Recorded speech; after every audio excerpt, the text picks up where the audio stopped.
Good morning. आज मैं सीमा Gulati third year के स्टूडेंट्स को इंडोल का स्ट्रक्चर, फिजिकल प्रॉपर्टी और कुछ केमिकल प्रॉपर्टीज़ इस लेक्चर में पढ़ाऊंगी। आप सभी जानते हैं कि इंडोल जो है एक हेट्रोसाइक्लिक कंपाउंड है, इसलिए ये एक एरोमेटिक कंपाउंड भी है। एरोमेटिक कंपाउंड की व्याख्या हम हकल के नियम के अनुसार कर सकते हैं। हकल के नियम अनुसार ऐसी सभी समतलीय संयुग्मी वलय जिनमें 4n+2 पाई इलेक्ट्रॉन सिस्टम पाया जाता हो वह एरोमेटिक होता है।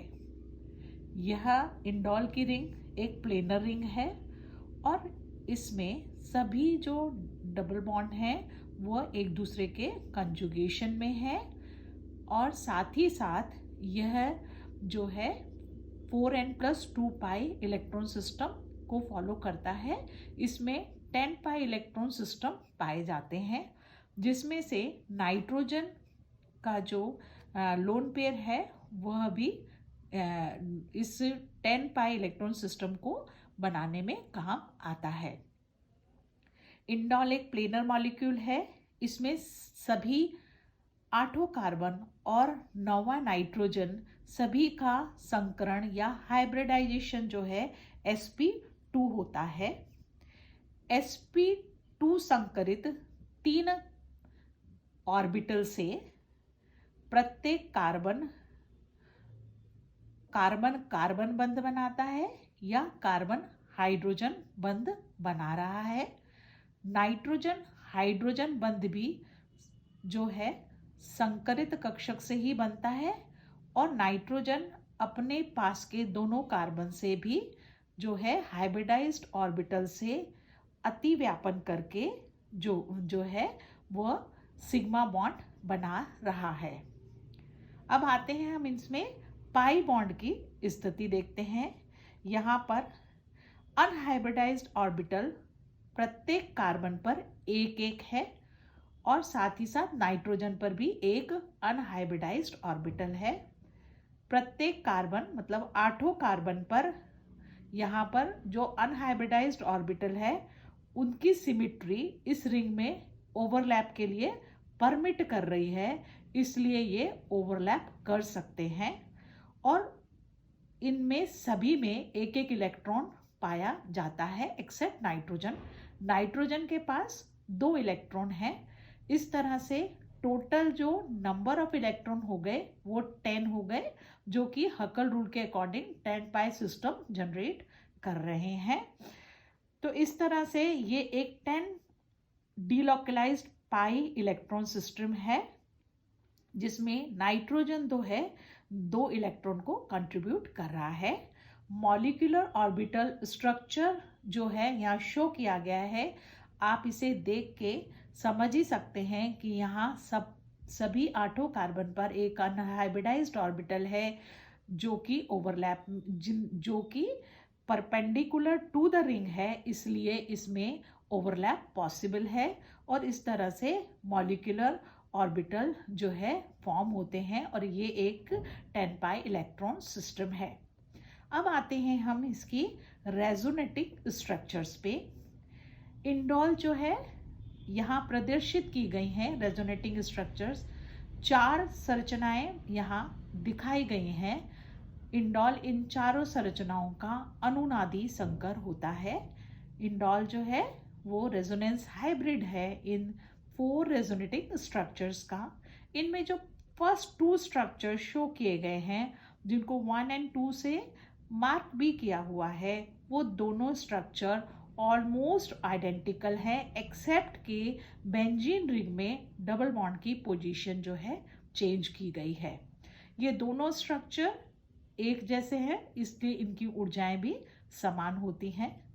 बाकी दोनों स्ट्रक्चर जो हैं चार्ज स्ट्रक्चर हैं, तो पाउलिंग की थ्योरी के अकॉर्डिंग जो चार्ज स्ट्रक्चर्स होते हैं वो हमेशा अनचार्ज स्ट्रक्चर्स की तुलना में कम स्थायी होते हैं, इसलिए उनकी एनर्जी भी ज़्यादा होती है। थर्ड स्ट्रक्चर में थर्ड स्ट्रक्चर और फोर्थ स्ट्रक्चर को अगर हम कंपेयर करते हैं तो डेफिनेटली थर्ड स्ट्रक्चर जो है वो ज़्यादा स्टेबल है बजाय के फोर्थ स्ट्रक्चर के।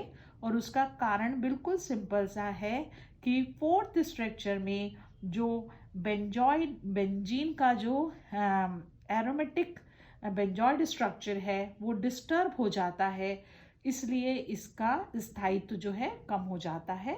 तो third structure is more stable then fourth structure. Physical properties देखिए, इंडोल कलरलेस होता है, क्रिस्टलाइन सॉलिड होता है और इसका मेल्टिंग पॉइंट 52 डिग्री सेंटीग्रेड के आसपास होता है। ये स्प्रिंगली सॉल्युबल है कोल्ड वाटर में, बट हॉट वाटर में और ऑर्गेनिक सॉल्वेंट में ये सॉल्युबल है। इसका फ्लोरी प्लीजेंट स्मेल होता है, ऑर्डर जो है इसका, और ये इसीलिए इसको हम परफ्यूम बनाने के लिए भी यूज़ करते हैं। अब हम आते हैं इसकी केमिकल प्रॉपर्टीज़ पे। केमिकल प्रॉपर्टीज़ में सबसे पहले आप सभी जानते हैं कि कोई भी एरोमेटिक सिस्टम जो है उसका कैरेक्टरिस्टिक प्रॉपर्टी होता है इलेक्ट्रोफिलिक सब्स्टिट्यूशन देना। सिंस इंडोल भी एक एरोमेटिक कंपाउंड है, इसलिए यहाँ भी इलेक्ट्रोफिलिक सब्स्टिट्यूशन रिएक्शंस पॉसिबल हैं, होती हैं। अब बात आती है कि यहाँ ये इलेक्ट्रोफिलिक सब्स्टिट्यूशन की पोजीशन क्या है। तो यहाँ पर देखिए, यहाँ थोड़ा सा फ्यूज सिस्टम है ये, बस ये है कि इसमें एक बेंजीन रिंग और एक पिरोल रिंग जो है फ्यूज हो गई है।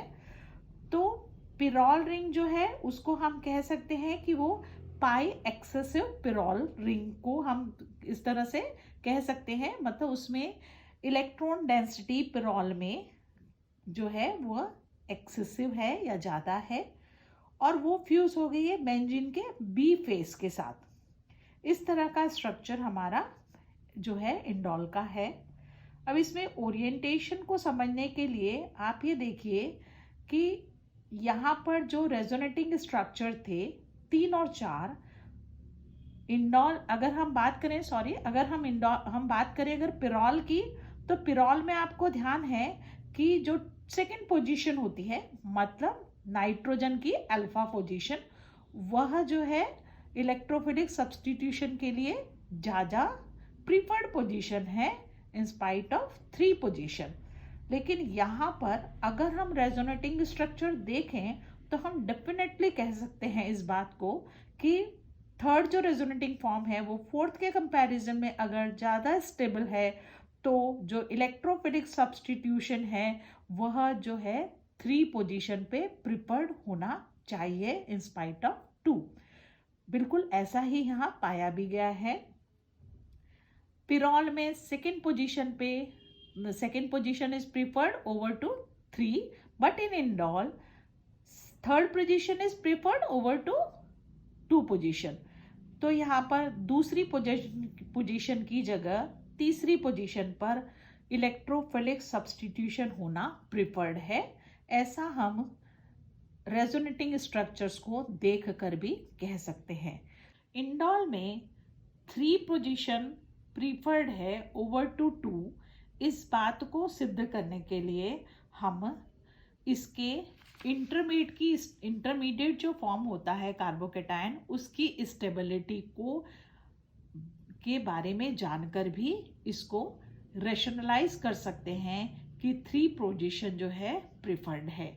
अगर हमने किसी इलेक्ट्रोफाइल का अटैक C2 पोजीशन पे कराया है और फिर किसी इलेक्ट्रोफाइल का अटैक जो है C3 पोजीशन पे कराया है, तो जो इंटरमीडिएट कार्बोकेटायन फॉर्म होता है उस कार्बोकेटायन में C2 पोजीशन से बनने वाला कार्बोकेटायन लेस स्टेबल होता है बजाय के C3 के। यहाँ पर ये दिखाया भी गया है।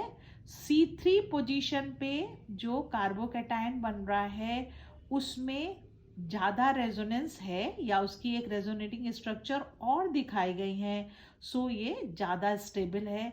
जबकि C2 पोजीशन पर पर अटैक से जो कार्बोकैटायन फॉर्म हो रहा है उसकी अन्य रेजोनेटिंग फॉर्म संभव नहीं है।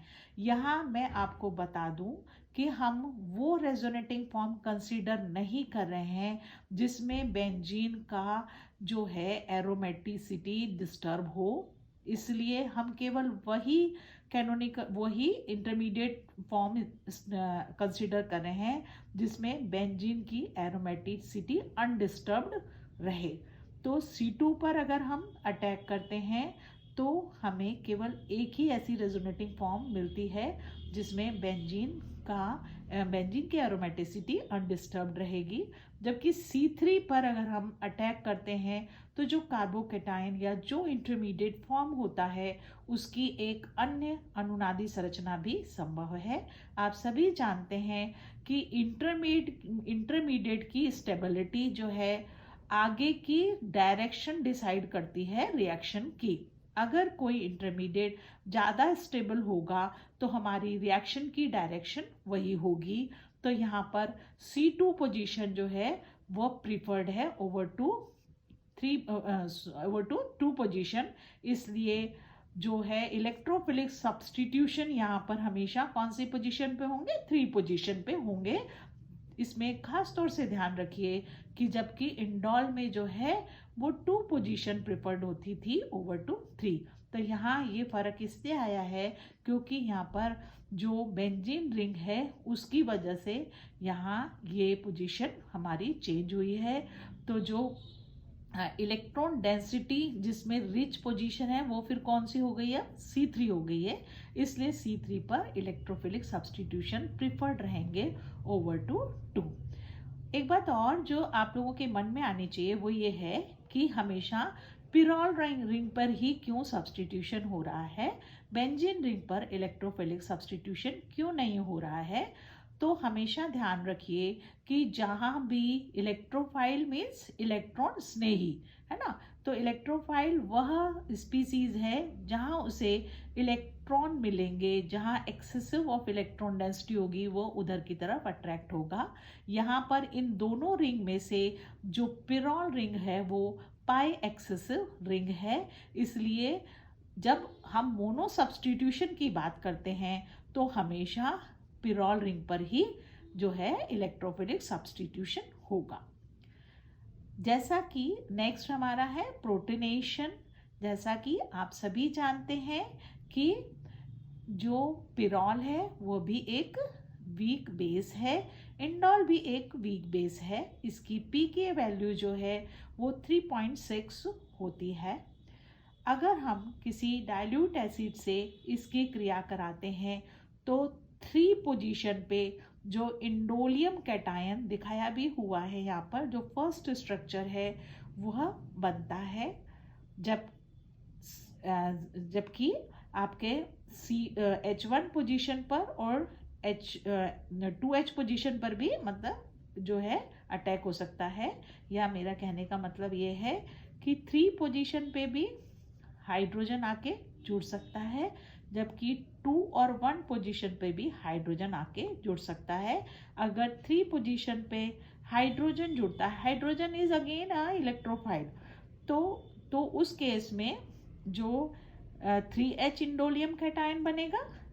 अगर हाइड्रोजन सेकेंड पोजीशन पे जुड़ रहा है तो 2H इंडोलियम कैटायन बनेगा, और अगर वो 1 पोजीशन मतलब नाइट्रोजन पे आके जुड़ रहा है तो फिर 1H इंडोलियम कैटायन फॉर्म होगा।